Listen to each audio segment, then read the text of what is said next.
Hello voices. My name is Lucas, and the story I'm about to share with you was told to me by my great-aunt, who, despite being quite elderly, is still very lucid and active. I've been hearing this story since I was a child, and I'm now 28 years old.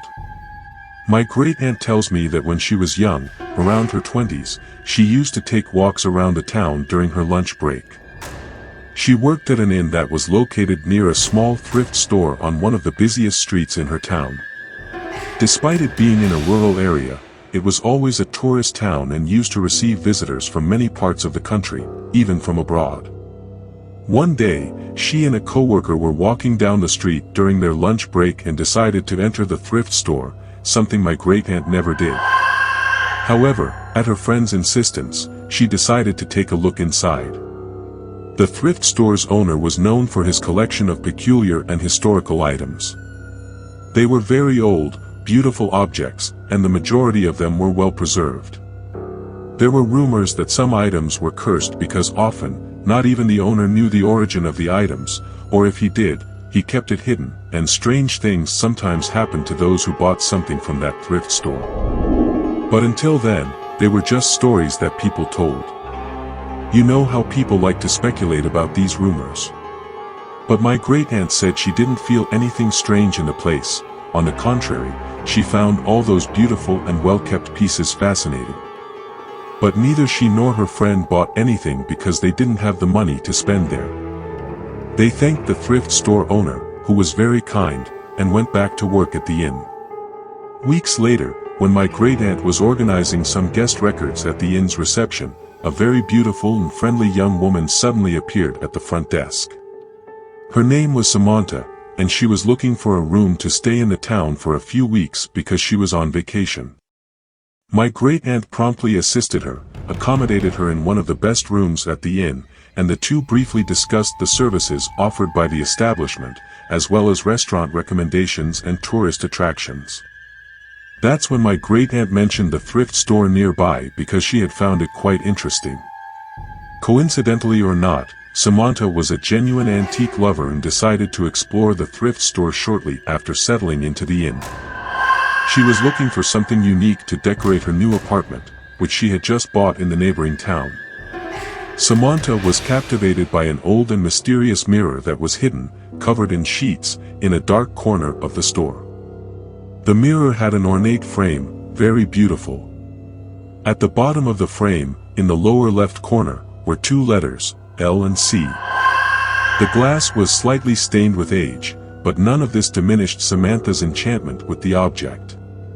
The owner of the thrift store, whom I'll call Mr. Paulo, said that the mirror was a quite rare piece, and to the best of his knowledge, it had once belonged to a very wealthy woman from a noble family. He didn't provide many details about the object's history, but he didn't need to.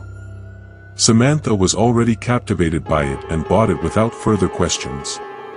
Despite being somewhat large and sturdy, the mirror wasn't very heavy. As a result, Samantha managed to carry it to the inn without much effort. She decided to place it in a corner of her room and use it during her trip, turning it into a part of the room during her stay in the city. A few days after placing the mirror in the room, strange things began to happen. Samantha started having disturbing nightmares and always felt a shadowy presence when she looked into the mirror. Her behavior began to change. She became more reclusive and apathetic. The cheerful, friendly, and excited young woman who had been eager to explore the city and meet new people now spent much of her time locked in her own room.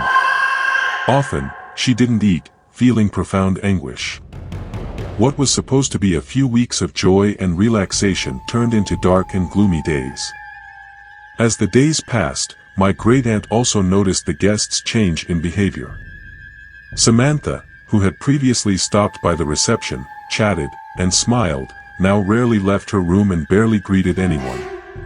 Concerned, my great-aunt, during one of the night shifts at the inn, asked a coworker to take care of the reception while she went to Samantha's room to check if she needed anything.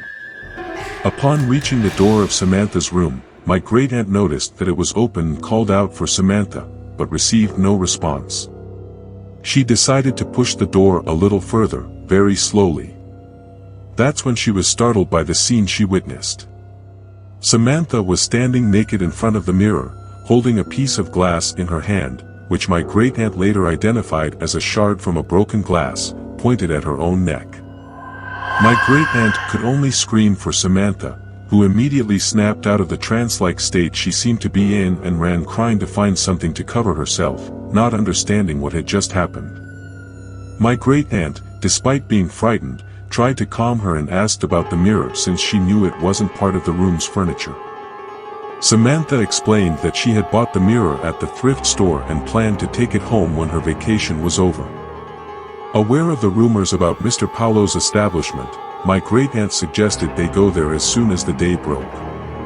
When they arrived and told Mr. Paulo about the previous night's episode, he, realizing the gravity of the situation, decided to show them another object that had arrived at the thrift store on the same day and had something in common with the mirror, the two letters, identical to those identified on the frame, L.C.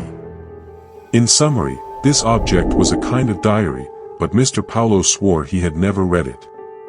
In this diary, there were many sad words, many of them chilling to the soul, conveying immense pain. This diary apparently belonged to a woman because she always wrote things like, "I feel very alone, I have no more joy, I feel my soul growing colder every time he comes back smelling like other women's perfume. Why so many dresses and jewelry when my life consists of being locked in this room, looking at myself in this mirror, feeling the years pass and my beauty fade?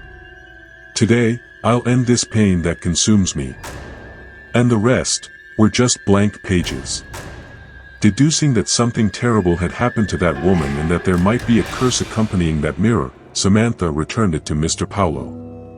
They didn't want to know more about the history or the woman. Mr. Paulo simply placed the mirror back in the depths of the thrift store and covered it with sheets, along with the diary as it was before, promising that he would never show it to anyone else, and the mirror would never leave there again. Samantha, relieved but still deeply shaken, decided to cut short her trip and returned home, leaving the inn that very day. My great-aunt never forgot what happened, never went back to the thrift store, and never mentioned it to any other guest or anyone else. About 3 years later, my great-aunt says she still maintained contact with Samantha, and she seemed to be doing well, but they eventually lost touch. Nowadays, the thrift store no longer exists. Mr. Paulo passed away years ago, and no one knows what happened to the objects that were sold there. How about you? Do you have a similar story to what the guest Samantha experienced? Have you ever felt strange energy from an object that belonged to someone else? Leave your comments below.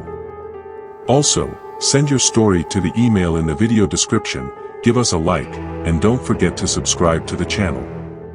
See you soon.